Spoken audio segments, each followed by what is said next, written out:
So I'm just going to show you a quick demonstration on how to use the GolfWorks Shaft Extractor. So the extractor itself comes with pretty much everything you need to take either a head off a shaft or take an adapter off a shaft without damaging the shaft, especially if it's graphite. What you will need is quite a sturdy vise to slot it into, but it will fit into most vices, just so that you can hold it into place. And it will come with one of these, which I'll show you what that's needed for in just a second. And it also comes with a spanner as well. So other than the parts that it already comes with, you'll just need a vise and some sort of heat gun as well, just to heat up the epoxy. Now, first thing to do is heat up the adapter. Now you can do this either in the extractor or out of it just on its own. I prefer to do it when it's out of the extractor, just so I don't accidentally set something on fire. And if you use an electric heater, just sort of give it 2 minutes or so on the heat.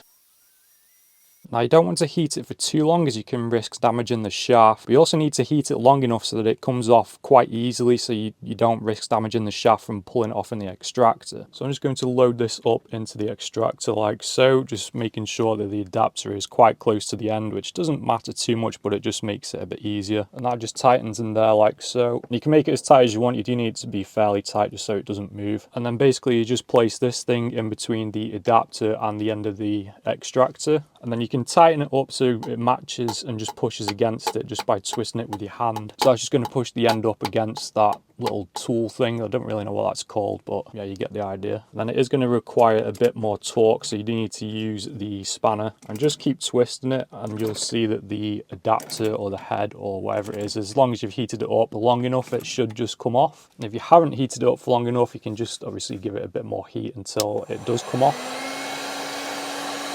Like I say, what you do need to be careful with, if you don't heat it for long enough, there's two sides of that little device thing can press against the edges of the shaft, and it can take all the paint off, so it will look an absolute mess, and there's no real way of getting around that and fixing it. So when you're turning it, you do just need to be careful, and at first just take it a bit easier until you feel the release, and you'll get to a point where it just feels a lot easier to turn, and you can almost feel the glue melting, and it just becomes really easy to push it off the end.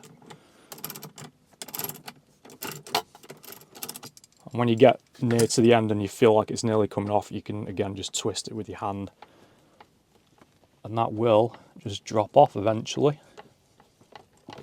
Obviously, if you're using a head or something, you probably want to catch it before it falls off. As long as you're taking your time with it, being careful, heating it enough, you shouldn't have any problems or any issues, and it's just a dead easy and straightforward process.